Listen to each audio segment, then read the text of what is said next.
Elle joining her very own program live from a guest bedroom floor somewhere in America. It seems like, Elle, you haven't been affected at all over Friday's fiasco, not one bit.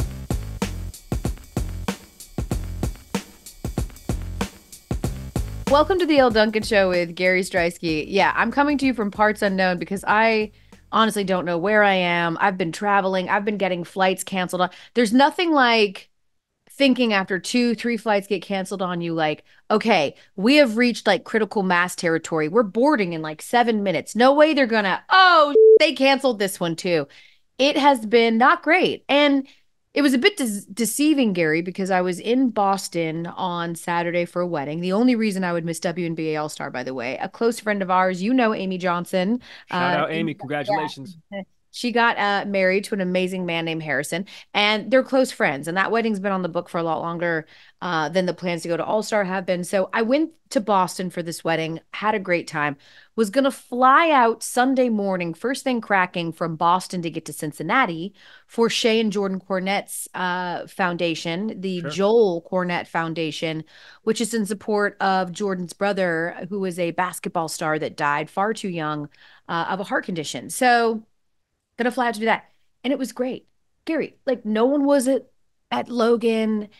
It was a breeze getting through. I got to Perfect. the airport and was standing at my gate within 7 minutes. I was at the Delta Lounge. Like it was great. And I was like, we've moved past the problems. Then I get to Cincinnati, and that's when all of the problems arose. And it started with a, 4:30 email notification that my flight was canceled for 6, and then a rebooking 4 days later, which was not possible or going to work. It's just been a little bit of a calamity, and I know everyone can relate. The good news is that our true patriots, Come on. okay, the best of us are That's right. Americans. Those of That's us right. that are going to be fighting to bring home gold medals at the Olympics, We the will bring home plenty. the Olympic athletes. The good news is they don't fly Delta, they fly private. And they don't have to worry about any of these issues as we are T minus how many days until the Olympics? I mean, we're getting close. I Straight up 3 days legitimately until ask you opening that in ceremony. earnest. I'm like, how many days are we? Because we keep saying we're almost there, and I don't exactly know the date of when they start. When is that, Gary? This Friday opening ceremonies, which I realized literally today because for the last 3 weeks on SportsCenter, I have been saying, "Oh, the U.S. men's national team, oh, the U.S. women's national team tee off in about 3 weeks," and I've been saying that for literally three Yeah. weeks, Yeah. and come to find out, it is in 3 days. There we go. Yo, it is like we're on and cracking right now. I And feel, I think for yeah. both teams' sake, given the recent happening, both on the men and the women's team, maybe they both need about 3 more weeks of exhibition games because South Sudan played the U.S. men's team by a single point. LeBron James, Captain America, had to bail him out. And then obviously we were all locked into this past Saturday, just 4 days ago, when the WNBA All-Stars gave it to the U.S. women's national team. And that one, I think, was to be more expected because a lot of those women on the WNBA All-Star team, collectively, people thought a lot of them were slighted, the Arike Ogunbowales and the Caitlin Clarks of the world. So that upset, I'm using quotes for people who are just listening, probably a little bit more expected, no? I think, yeah. Well, here's the other thing too. Like, I loved sort of hearing, and we talked about this in the show, all of the old heads reminiscing about what WNBA All-Star used to look like. And it'd be a Yeah. game, and like there was no pomp and circumstance. There was no real sort of showy big thing. It wasn't an event, and it is now. And this is the most eyes that have ever been on the All-Star game. And these women were not going to show up, with all due respect to the men's side, who have been, used to pull great numbers. And the All-Star game used to sort of be one of those premier, preeminent things in the sport. It's not, it's lost its luster. But unlike that, right, the women's game is still elevating. And so these women were going to give you a show. You thought that they were going to like show up and take some plays off. Like they were going to give you a show. Certainly the storylines were there. Certainly Team WNBA has a ton of pride. And those are women who are all trying to actively be on the Olympic team, the ones that are eligible anyway, right? And weren't. And so of course there's like a part of you that wants to kind of show the national team that like you've got it too, right? So this is the same exact thing that happened a few years ago before Japan. Same thing. Team WNBA beat Team USA. Ultimately, it didn't matter in the Olympics. The women won gold, something that they've done every single year since the first year. of women's basketball, which was 1996. So I'm less concerned about them. Also, you don't want to play Team WNBA as tough as Team WNBA can play you because the women on the W know they're about to take a month off. And conversely, on the other side with the Olympics, you don't want to expend all your energy. That doesn't concern me. The men getting, for the most part, or for a large majority of that game with South Sudan, just mollywopped. Now, there's a regression to the mean, too. I mean, I think at some point South Sudan was shooting like 68%. I mean, that's like that's completely unrealistic that you're going to shoot almost 70% from the field. If you do that and you're making buckets, like you're going to beat anybody on any given day. But yeah, I mean, not having Kevin Durant, I think, is an issue. Steve Kerr coming out today and saying there is no consideration giving to leaving him off of the Olympic roster. We wished he had been available for an exhibition game. He wasn't. No big deal. We still need him. Certainly, you may not need him early on in the process. I think they start out with Serbia, a team they beat by like 30, but they will need him at some point, and that has become very clear. Yeah, the thing about Kevin Durant, that doesn't pose an issue to me because Team USA has the other 13 best players on the planet. I think that the walls have closed in as it relates to the men's side of basketball. I saw a tweet earlier, and it was like 20 years ago, Team USA played in the Olympics like a handful of NBA players that were dispersed amongst other national teams. This iteration of the Olympics, they are going to play 60 spread amongst these other national delegations, NBA players. So there's just way more competition, NBA level competition spread throughout these group stages. Although the men's national team, albeit when you take a look at their group stage, they should get out of that no problem. But it is an issue that it took a LeBron James last second offhand layup with 9 seconds to go to beat South Sudan, who just became a sovereign nation in 2011. And their head of basketball operations, tip of the cap to him, Luol Deng, is like helping them build their first indoor basketball court. These guys just play outdoors. This is nuts. I mean, of course, and they have NBA talent too. Wendy and Gabriel had a bunch of contributions and a bunch of buckets, and they got like a lottery projected guy going to Duke next year. So South Sudan, they got some hoopers, but this is like the red, white, and blue, man. This is supposed to be the Avengers assembled, and it could get ugly quick if other teams, other powerhouse national teams come to play. I'm not that concerned. I mean, I For think this is real? no, Okay. like listen, like the whole expectation, and it's a positive thing, right? Like if you're Adam Silver, you're like, this is exactly Mm-hmm. sort of what David Stern saw all those years ago, that basketball could be an international sport and that there could be real competition at the international level. So certainly if you love basketball, you love the fact that this is tightened a little bit and that people are not, letting America, get mollywop them by 30, 40 points anymore. But I also still think there is a part of them that knows that this is an exhibition game. This is like judging your favorite player on his hustle factor in an exhibition game, like at the Listen, All-Star game. Like, he wasn't really playing a lot of defense. And I'm not really sure that like these are the best professional players in the world. They've played in some of the most high stake games ever. So many of them have championships or have at least played for a championship. Like, I do think that there's a little bit of space I'm leaving for them to go, all right, South Sudan, this was their Olympics, right? all right, Like, let's this was level their up. Super Bowl. They gave us Yeah. everything that they had. They punched us in the face. They wanted to prove a point. They needed that sort of galvanizing thing as they head, into their play. So I'm not really like that concerned with it. I'm not. Okay. Once we see them play in real time, like if they barely beat like Serbia, a team that they've had no problems dismantling in the past, I would say that would be a big red flag and something that you're concerned about. But right now, I'm still going to give them the benefit of the doubt that they always seem to find a way. And if they're not beating these teams by as much as we think, they're still beating these teams. Ultimately, as good as South Sudan played, as horrible as America played, they still won the game. Sure. And they play July 31st when it actually matters. So that'll be like the true apples to apples comparison. What do you make of, because we had Arike Ogunbowale, not to go back to the WNBA, but we're pivoting and bringing it back stateside. She was on the 2 p.m. Sports Center yesterday with Amina Smith. And what do you know about her talking about taking her name and her herself out of the running for being on the national team. What did that mean? Yeah, Do you well, know? she basically said that. So a part of being on the Olympic team, and a little bit, this is why some of the people that have done this process and gone through this process were not super surprised Caitlin Clark was left off when everyone was crying a foul and saying that it was a snub.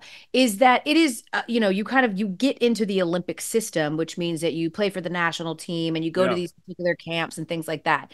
And Arike essentially was saying and has said previously that once she sort of realized that she probably was not going to benefit from the Olympic system, that she didn't think this was shaping up to her being an Olympian, she decided to pull her name out of the process. Meaning, if you don't go to these camps, if you don't take these open invites, you're essentially disqualifying yourself by saying, you know what, I'm not going to go through your processes and systems with which you usually choose your roster, Yeah. because I just kind of see where this is heading. And so she claims it was not a snub because she, in fact, pulled herself out of contention. Got it. Okay, because I'm reading these things and I'm seeing these things about her saying that it was all political and she doesn't want to get wrapped up in the politics of it. And that was about the surface dive that I did. And I was like, oh, snap. Is there trouble of brewing in the Ogunbowale Team USA camp? But it's just that she was like, no, y'all could have that Yeah, for invite those reasons. stuff I mean, and she felt like practice it it. was, Okay. yeah, she felt like it was not based on merit. And she thought Got there it. was a lot of factors that went into who gets chosen for the Olympic team. And she just kind of was like, I'm not really being interested in being judged by whatever your metrics or parameters are for the Olympic team. So I'm just gonna, because I don't really understand the process and how you choose the roster, I'm gonna just pull myself out from contention. So that's essentially what she did. So she's saying that because she doesn't want you to think that all of this is being fueled as some perceived snub, because she is the one that essentially disqualified herself. Okay, perfect. Do we think, oh, wait, go ahead. I was gonna say, do we think, despite not being on the team, based on what she did in the second half of the All-Star game, she should get to be a flag bearer at the Olympics? I think they should just make her an honorary like flag bearer because forget Captain America, she looked like Wonder Woman. She was a complete revelation. I don't know what the hell happened at halftime. Dude, Peyton Manning threw a lot of water on this notion that like every halftime someone gets a win one for the Gipper speech, and and all of a sudden everyone's like, he's like, mostly we just have like orange slices and kind of just take a breath. But something happened in that locker room, at least in Arike's head, because she came out and was sick in that second half. Would she have 34, 35 points in the second half? 34 points, and they all came in the second half. And this followed an 0 for 2 from the field Yeah. performance in the first half. So it's not even like she was getting shots up and they just weren't falling in the first half. She literally just wasn't getting shots up in the first half. 0 for 2 from a volume scorer like her.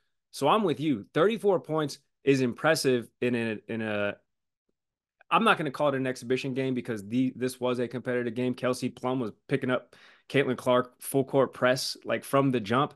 So this was definitely like a heated game. But 34 points in the span of a half, I mean, obviously deserves, and she obviously won the All-Star game MVP.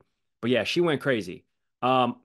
Based off of recency bias, had she been part of Team USA and the 600 or so athletes who are representing the old red, white, and blue this Friday for the next 4 weeks in Paris, she would be the honorary women flag bearer. LeBron James was anointed the flag bearer for the men's athletes. And it's special in the fact that to get an opportunity to represent your country, in another fashion, to be able to understand how prestigious this moment is, and for someone to have to be the flag bearer and to wave the flag for not only for us as a men's national team, but for all the Olympians. I hold that with the utmost honor, and it's definitely something that my family and my community and my friends is something that will live on forever, and super appreciative and super humble about it. But later today, we're supposed to find out what woman is going to be holding Old Glory during these opening ceremonies. And there's a lot of chatter. We got a handful of favorites. Simone Biles, It should be. correct, but Katie Ledecky Maybe the Decky. also is in there. So if you were to choose, Elle, you're the king of the castle. Who are you anointing this great honor, this esteemed privilege to? Simone Biles. Yeah. For a couple of reasons beyond the fact that she's always represented our country so well at the international level, and she is an Olympic goat. She's on the Mount Rushmore of amazing Correct. Olympians, really because of how her last Olympics went. And the improbability that it could end in Japan with her having the spins and withdrawing from competition and people questioning whether it was over for her and if she'd ever competed in another Olympics again. And for her to come back the way that she has, it is such an amazing story. And again, I think one that we would make a bigger deal of if we were not so apathetic to greatness. We see so many incredible feats because of social media, and we are given that content so much that we assume that it is normal, that people can just do this, that like, yeah, you work really hard, you're an athlete, whatever. And these incredible feats, I really do think are completely underestimated. It is so improbable that she keeps getting better with age as a gymnast, where age is never on your side. And so I just love the story of Simone Biles back at the Olympics, seemingly, back and better than ever, and leading this new wave of gymnasts who we're going to fall in love with and get to know. I saw some tweet a couple of weeks ago when they announced the roster. It was like, who are these people? And because they want Livy Dunn on the team. I'm like, okay, Livy Dunn's a great athlete and she's done well for it, but you don't know anything about gymnastics. She's not an Olympic level athlete. The cool thing with the Olympics is that most of these people come in as relative unknowns and they leave as national superstars. And so Simone's going to sort of lead that charge for the next wave of gymnast lovers, or gymnastics lovers. But yeah, it should be her. I could also get with Katie Ledecky, and a great Olympian, an amazing swimmer, obviously going to go for even more gold. Probably not going to be her last Olympics, even though she's flirted with that. But she's because you can swim forever, especially her. But I'd give it to Simone. What about you? Simone Biles, she's going full Benjamin Button, 27 years old. You're not supposed to be elite Olympic level gymnast past like 20. You know what I'm saying? Like 18 is your prime if you're an Olympic gymnast. Yeah. So her being 27, and I think we can probably assume 4 years from now when the Olympics are in LA, she's going to be 31. I mean, I doubt. I mean, of course, she's the anomaly. She is the outlier. Who's to say that this is her? Maybe she said that this is her last Olympics. Yeah, she could probably do one. She could probably do an event. I mean, listen, I wouldn't put it past her. If anyone can be a gymnast in their 30s, it's her. But it's between her and Katie Ledecky, who is also 27 years old. But yeah, you're right. Swimmers can probably go for a little bit longer. I think you don't go wrong going that route, given the history of, generally speaking, women's hoopers having been flag bearers. We had Sue Bird in 2020, Dawn Staley in 2004. That's it, though. So you've had, but recently Sue Bird in 2020. And that was obviously her last Olympics. So maybe there's something to be said with Diana Taurasi, this being her fifth and final. Yeah, exactly. I mean, she's the only person to be on that many Olympic teams. That's amazing. Yeah. And I could definitely see Dee getting that honor, and it would be an honor well-deserved. Enough about that, though. Let's talk about the Olympic sex beds. Here's my thing. If you haven't seen pictures of these things, they apparently have like cardboard boxes. Yeah. And they're like, it can only handle your weight. If you put any additional weight on this. But here's my thing. If you are horny enough to want to broach having sex in a room with a bunch of other beds anyway, a la college style, then aren't you horny enough to just, I don't know, do it on the floor? It's probably, I mean, it's honestly going to probably offer the same comfort factor. Right. Those things don't look particularly comfortable. Like, couldn't you just kind of just do it on the floor or against a desk or something? I'm just saying, like, someone's not going to walk in and be like, oh man, I guess since we can't lay on this cardboard box, we're just going to give up. I mean, they're going to find a way to make the magic happen, no matter if the magic has to happen in a broom closet, I think. I mean, they're elite athletes and they just find ways to get it done. And they're in their early 20s. Like, athletes are young. I mean, you remember, well, you don't because you were a virgin, so you were 30, but all right. So most people, Gary, in their 20s, they have this thing called a libido. And that libido is very strong. They are compelled to do all kinds of things that would lead them to maybe getting into trouble. I think we already saw, was it Japan? They like kicked one of their athletes off. It might have been China. Kicked one of their athletes off for smoking and drinking Okay. getting wild in the athlete dorms, because all of that is a complete and total no-no. Our producer is saying they saw a video of an athlete jumping on the beds and they crumble. They don't crumble. Okay, so there we Oh, go. so we can get we can get wild and loose We every can which put that way one to bed, I think. in We can put that Olympic one to bed. Village. All right, well, listen, we have very many embedded reporters, okay? Not for the wordplay there, but just Yeah. embedded Mhm. reporters. Coley Harvey, if you're watching, if you're listening, please make us privy to any sounds you hear coming from Olympic Village. You let us know if those beds are not as sturdy as the internet says they are. I'm looking forward for you reporting back. And I'm also looking forward to Coley shooting me a one-off and telling me what a libido is. Because Elle is trying to teach me about anatomy. Okay. And I appreciate that. And that's why Elle is my homie. You think that a libido is like is part of your anatomy? Is that what you think? I I, I would venture to guess. Oh, no, it's not a body part, sweetie, but Well, no, I just feel like it's like it's within you. It's sort of it's like it's like an intangible, right? It's like yeah. when you go to the draft and you're talking about prospects, you can talk about some tangible things. I just feel like the word libido sounds like one of those things that's like it's an intangible. If you either Oh, got it or you don't, you got know. you. You Yeah. can't pinpoint it, you can't touch it, but you know it when you see it. It's like the sexual version of he's the first guy in, last one out. Like Yes, that kind of and I think that might have an overt connotation to it. I believe it's just what I'm gonna assume. NFL training camps are back, and so is Aaron Rodgers. And to Heyo. because he's the ultimate troll. You may have remembered Aaron Rodgers was in a bit of a controversy, a bit of a spot, if you will, because he missed mandatory mini camps so that Uh-huh. he could go on a trip. It was later revealed or rumored or speculated. I never know with this guy that he went to Egypt. Okay, that Okay. it was too important. He had to go on this very important thing. This, of course, is brought to you by the makers of I'm going to go into a hole for a week or so and in the Correct. dark and find myself. Jesus did that. Sure. And Aaron Rodgers probably does compare himself to That's someone why like we have Easter. he does have that level of ego. And so he decided, because, every year it's sort of a thing. It's become that way anyway with Aaron Rodgers, right? Like one year he showed up as like Con Air, and Uh-huh. one year he like kind of does this like theme thing every year when he shows up for training camp. And this year he showed up in a t-shirt with an Egyptian cat on the front as sort of a wink and a nod to Egypt. And I'm ruining my Like team by having gone the to Egypt. Sphinx. I haven't seen this. He showed up in a Sphinx Yeah, shirt. Let it's me a Google Sphinx this real shirt. quick. Yeah. There's a Sphinx on the front of his shirt. And I just gotta say, there has been nobody in my lifetime in sports that has done more, save for like something atrocious to someone else, right? Like, like we've seen plenty of dudes do things that all of a sudden you're like, oh, you're a bad guy. But I've never seen anybody actively try to be as unlikable as Aaron Rodgers has become over the course of the last 3 to 4 years. It's actually a study. It should be a study in whatever happened to this man 4 years ago, where he said, people kind of know me as like the Packers quarterback, future Hall of Famer, guy that dated Danica Patrick.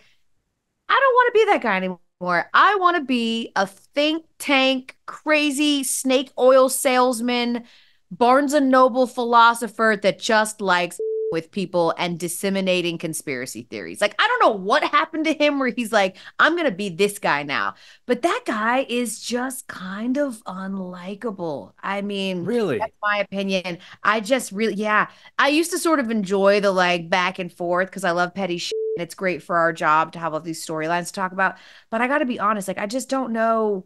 It feels like he's doing it on purpose. Like he wants to be a villain, or like he wants to be maligned. Like maybe he's a sadist. I'm not really sure where it comes from, but yeah, he to me he's kind of the anti JJ Redick, who was like unlikable. And then over the course of the last 4 or 5 years has done incredible jobs with his image. Like he's like a cool guy. Everybody loves JJ Redick now. He was like a villain before. Aaron Rodgers has done the opposite, where he's turned himself into one. Yo, L, that's crazy because listen, JJ Redick, I've never met him, whatever, but every time JJ Redick talks to us regular folk about basketball, I feel like he's trying to make me feel stupid. I feel like it's so condescending for real. No, he's And just with very Aaron smart. Rodgers, aside from like, I guess the political stuff, right? From last year. I truly can't remember, but I kind of like this oddball behavior from him. I like it. I'm I'm about that life. I don't agree with much of anything across the board unequivocally with people, but I sort of like the quirks and features of Aaron Rodgers' new approach. As a matter of fact, Elle, I think I have a one-on-one with him August 21st at some event. And I feel like it's going to be a real opportunity. You have a disgusted look on your face after I told you that. No, I'm just very interested in what your encounter looks like. You know, I'm very Honestly, me like, too. I don't know. I don't know. It's not like an ESPN thing. It's not a Sports Center thing at all. It's just like through some mutuals who want to connect it, but I don't know what I'm supposed to expect. I don't know what it's supposed to be like, but I I'm would be really prepared. looking forward to it. I'll tell you this. I'm looking more forward to that than if it was like a one-on-one with JJ Redick, because I feel like I would walk into that conversation and leave with him stuffing me in a proverbial locker and making me feel stupid about myself. Yeah, I could see that. I mean, he's interesting because JJ can give off a little bit of that, right? Like the popular guy at school that was Yeah, he stuffing went to people in lockers. Duke. But he's very smart. I actually think he is sort of what the new bad guy looks like. The new bad guy is like a STEM genius. They're Got like it. very smart and That makes sense. cerebral, and they're just smarter than you. They're not necessarily just jocks. They're guys that are like, yes, I'm a jock, but I also could like go and be an engineer or a rocket scientist. Like I think that's how we've leveled up with some of these Correct. athletes. But yeah, like I think that JJ deserved or not his reputation in college and even at the beginning of his career in the pros was that of just like sort of a smug, sort of typical Duke. Some of that is just he got painted with the Duke brush. You know, when you're a good player from Duke and you're a white boy, like people just think that you're a and I don't think that's necessarily always deserved. Maybe he's dry. I haven't gotten to know JJ like particularly well, but I've run into him at a few events. He's like super cool. I like what he has to say. I like that he defends players. I think he's really smart. I like him. Like I probably Okay. would not have said that 4 years ago, and now I kind of dig his thing. I think it's worked, and obviously he charmed the pants off the Lakers because they gave him this opportunity to be head coach. Straight up. I just pulled up the picture of Aaron Rodgers. First of all, from a pure athletic standpoint, he looks good. He looks like he's got some muscle. His shoulders are broad. Looks like he's beefed up the forearms. He's got some biceps going. Okay, Um, Gary, if Aaron Rodgers looks good, then what word did you use to describe Joe Burrow's entry hey, into Joe training camp, Burrow. Okay, Joe where he now Burrow. looks like feminine? Did you say feminine? Because he's pretty. Like he's got this pretty face, He and now does. he's got this bleach blonde Eminem hair. And I don't love it because I think that, bleach blonde hair washes people out and completely distracts from their face, of which of Joe Burrow is an attractive face. Uh-huh. So I guess this is the new him, he's gonna be Eminem. Well, everybody knows that that fashion and trends and styles are all cyclical, and it's 2024, and it's about that 20-year cycle. He looks like many of my high school classmates. I Yeah. graduated in 2005. He literally looks like my high school quarterback named Justin Tiemann, who was basically like an albino white dude who bleached his hair. He didn't have to, but he still bleached his hair. Like Joe Burrow is going full 2004. Like I'm actually surprised he didn't pull up to camp in a puka shell necklace for real, or like some kind of tweed, Yeah. some kind of twined shell necklace. A Nietzsche. If he Oh, wears a Nietzsche tomorrow to camp, then we'll know he's pulling out the fashion from like 2000. Echo Unlimited, Yeah. Yeah. Iceberg Fubu. because it's rich. I asked my parents for a Fubu jersey when I was in middle school because there was this dude named Freddie Rojas who wore one literally every single day, and I thought he was the coolest kid in school. And I asked my parents to get me one, but we shopped exclusively at the PX, and they were like, "If the PX don't have it, we're not buying it." So I never got a Fubu jersey. Yep. Fubu for us, by us, which also means Come on, anybody gets to wear it. L, come on, come Literally, on, for us, by us. I am an adoptive one. Okay, come on. I am an adoptive one. I'm just saying.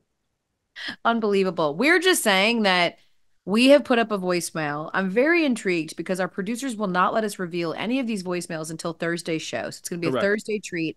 But we've put up a voicemail because we like to ask you guys questions. Yes. And I anticipate and wait with bated breath to see what you have to say. We talked to you last week about would you rather, right? A would you rather situation. Would you rather have one encounter with a celebrity that you get to live and explore with the world and post pictures and have this great night and it will live on the internet forever that you had this epic night? Or would you rather be real friends with a celebrity, but the amount of secrecy is such that like you have to sign an NDA. No one can ever know you're friends with this person. I chose the secrecy because I value real friendship over experiences. However, Gary, I think, was a little bit in between and felt like the big experience that he could put all over his Snapchat probably lent itself better to his brand. So while we want to find that out, we also want to pose this question to you, which I think is very timely with the fiasco happening with the flights. If only you or your partner gets upgraded. Okay, congratulations. Oh my gosh, your seat's getting moved to first class. Does one of you get to take that seat or do you decline so that you can sit with your partner in Gin Pop? Oof. Elle, listen, I know you're living that lavish lifestyle. I know that your seat assignments start with a 1 or a 2 or a 3 as it relates to the rows. So I know the level of expectation that Elle Duncan travels with. Your boy, I'm going to take my ass back to 36B every single time. All right. So I have no problems sitting in GA. All right. Having said that, I've been in this exact scenario before. And let me just say, I was like, it's only about 3 hours. I'm gonna see you on the other side. I'm gonna enjoy these free drinks. Listen, Elle, if I get that first class bump, I'm taking it. Yeah. Yeah, so ultimately, so my mom joked about this when I traveled with her, like, well, you should let me sit in your first class seat because I never get a chance to do it and you always do. And I'm like, that's the point. Once you sit up there, it is so hard to go to the back. It is so, and with all the flight fiascos, And I like hate so many flying. of my flights have been like, we can get you on, but it's going to be row 37 in the middle. And I'm like, worth it. I just got to get there. But also, it sucks. And we're doing this right now, my husband, because please, also, I want you guys to remember this. This is the part that Gary keeps leaving out when he talks about me living this lavish life. The truth is, 90% of my travel is work related. And I have a travel profile with work specifically that allows me the privilege of flying up front. Okay. When I am not flying through work, I do not pay for first class seats. That's bananas. I would never. I have my ass back there too. Typically, it's in like a Delta Comfort or premium economy, but there is an economy. Okay. I am usually zone 3 or 4. Now, I am very lucky that right now, because of my diamond status, again, Damn. courtesy of traveling all of the time for work, I do get free upgrades. And so when I'm with other people, I will get the upgrade and sometimes that they don't. But we're doing that right now, flying to Chicago. Like I'm going to Chicago for NABJ next week, which is Yeah. a work-related trip. So work is paying what my ticket is, okay? But my husband is also coming. Come And on. we ain't buying no first class ticket for him. It's Chicago. It's an hour and 45. It's a 2-hour flight. We're not spending that kind of money for him to sit up front. No. So he's going to be in premium economy and I'm going to be in first class. And we're both going to get there at the same time and it's going to be fine. Well, you're gonna get off the plane a little bit earlier. Omar, I listen, man. am. Hey, I Omar, am. enjoy your peace, King. Enjoy your peace, King. Don't let It's always like the rudest thing too, Gary, because like I inevitably will just be standing there like so impatient, foot tapping when he finally gets off the plane. It's like, what took you so long? You know? And he's like, I was in the back, okay? I was riding like, what do you want? Omar, don't let boarding group 7 take away from the fact that in my heart, you still a number 1, bro. That's all I'm gonna say. Elle, You'll seriously, always be get first back class. to Connecticut safely whenever Yeah. the hell 6,000 canceled flights since Friday for Delta. Yeah. That's insane. I don't know where you're at, Cincinnati, whatever, but like hope to see you Thursday. I know. And listen, if you've seen some wild shit or you just want to answer that question about who gets to take that upgrade, remember to call our phone number. It's 203-805-8166. I'm hoping that we'll be able to do this show on Thursday from the comforts of Connecticut, which will also be my daughter's birthday. But I am very scared. I am really, really nervous about getting home on Wednesday in time for my daughter's birthday. So much so that I booked additional flights on other airlines, not Damn. Delta, just in case. They're all refundable, but I have backup plans, and then I have a plan C, D, and E. I got to get home. So I'm going to try to do everything that I can. Stay safe in them airports, man. We appreciate you. I will say this, business is booming at Sports Center because you know where we are most popular? At airports. And everyone's consuming this content right now. Come on. And we appreciate y'all. You listen to us on mute, but it's all good. Correct. We still look good. It benefits people like us. You know what I'm saying? We don't care what you think about what comes out of our mouth anyway. True. All we want to know is, do you think we're hot? That's a fact. The answer is yes. We'll see you on Thursday.